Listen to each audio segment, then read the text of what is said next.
Hello বন্ধুরা, আসসালামু আলাইকুম। এখন থেকে আপনি চাইলে বিকাশ থেকে নগদে টাকা ট্রান্সফার করতে পারবেন খুব সহজে। এখন বিকাশ এই নতুন আপডেটের ফলে আপনিও পারবেন আপনার বিকাশ অ্যাপসের মাধ্যমে আপনি আপনার নগদে টাকা ট্রান্সফার করবেন। তো কীভাবে করবেন সেই প্রসেসটা দেখিয়ে দেবো ছোটো একটা ভিডিও দেখে। তো চলুন শুরু করি। আমরা বিকাশ অ্যাপস ওপেন করব। ওপেন করার পর একটু স্ক্রল করে নিচে আসবো, দেখতে পারবো অন্যান্য সেবা সমূহের উপর ক্লিক করে NCSB লেখার উপর ক্লিক করব। তারপর দেখতে পাচ্ছেন MFS অ্যাকাউন্ট নামের অপশন একটি, এটার উপর আমরা ক্লিক করে দেব। আপনারা ফলো করেন, এই যে দেখতে পাচ্ছেন এটার উপর আমি ক্লিক করে দিলাম।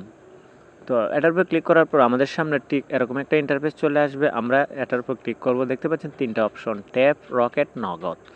আমরা এই তিনটা অপশনের মাধ্যমে টাকা ট্রান্সফার করতে পারবো বিকাশ। যেহেতু আমরা নগদ নাম্বার অ্যাড করব, সেহেতু আমরা নগদ সিলেক্ট করব। তো নগদ সিলেক্ট করার পর দেখতে পাচ্ছি তথ্য হালনাগাদ করুন। আপনাকে অবশ্যই আপনার NID কার্ডের একটি ফটো এবং আপনার চেহারার স্ক্যান করে আমরা যেভাবে বিকাশ অ্যাকাউন্ট তৈরি করি সেভাবে আমাদের একটি স্ক্যান করার পর আমাদের সামনে ঠিক এরকম একটা ইন্টারফেস চলে আসবে। দেখতে পাচ্ছেন এখান থেকে দেখতে পাচ্ছেন আপনারা NID ছবি তুলুন, প্রয়োজনীয় তথ্য প্রদান করে নিজের চেহারা ছবি তুলুন। সর্বপ্রথম যেভাবে আমরা অ্যাকাউন্ট তৈরি, তো সম্পূর্ণ প্রসেস করা শেষ হয়ে গেলে আমরা এখান থেকে নতুন একটি অপশন পেয়ে যাবো। দেখতে পাচ্ছেন আপনার চেহারা যাচাই সফল হয়েছে। আমি এই জায়গাটা একটু স্কিপ করলাম কারণ আমি এখানে আমার ফেস দেখাচ্ছি। দেখতে পাচ্ছেন তো আমাদের চাইবে এখন এখানে নগদ অ্যাকাউন্ট নাম্বার অ্যাড করতে হবে।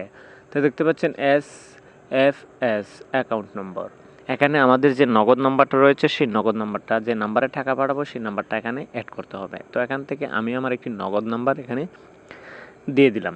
দেওয়ার পর দেখতে পাচ্ছেন অ্যাকাউন্ট টাইটেল, এখানে আপনার NIDর মতো সম্পূর্ণ প্রসেস আপনি যে কোনো একটি নাম দিতেই পারেন।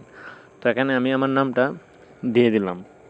তো এখানে নাম দেওয়ার পর এখানে আপনার বিকাশের পিন নাম্বারটা দিয়ে দেবেন। তো পিন নাম্বার করা হলে অ্যাকাউন্ট যোগ করতে ট্যাপ করুন। পিন নাম্বার দেওয়ার পর ট্যাপ করার পর আমাদের এখানে নগদ অ্যাকাউন্ট অ্যাড করা হয়ে গেছে। আমরা এখনও টাকা পাঠাইনি, এখন দেখিয়ে দেবো কীভাবে টাকা পাঠাবো। তো চলে আসবো আবার NFCSB সেটিংসে। আসার পর আমরা চলে আসবো আবার SS অ্যাকাউন্টে। তো এখানে অ্যাকাউন্টের উপর ক্লিক করার পর আপনারা সর্বোচ্চ 3টি নগদ নাম্বার এখানে অ্যাড করতে পারবেন। তো আমি এই নাম্বারে টাকা পাঠিয়ে দেখে দেবো। এখন এই নাম্বারে সিলেক্ট করলাম। তো দেখতে পাচ্ছেন এখানে আমি এই নাম্বারটা সিলেক্ট করলাম। সিলেক্ট করার পর এখানে অ্যামাউন্ট বসিয়ে দেব। আমরা কত টাকা এই নাম্বারে ছাড়বো, তো 300 টাকা বসিয়ে দেওয়ার পর আমি এখান থেকে পিন নাম্বার, যেহেতু আমার বিকাশ অ্যাকাউন্টে টাকা নেই এজন্য স্লো দেখাচ্ছে। তো এখানে এইরকমভাবেই আপনি খুব সহজেই নাম্বার অ্যাড করতে পারেন। ভিডিওটি আজকের মতো পর্যন্তই। আল্লাহ হাফেজ।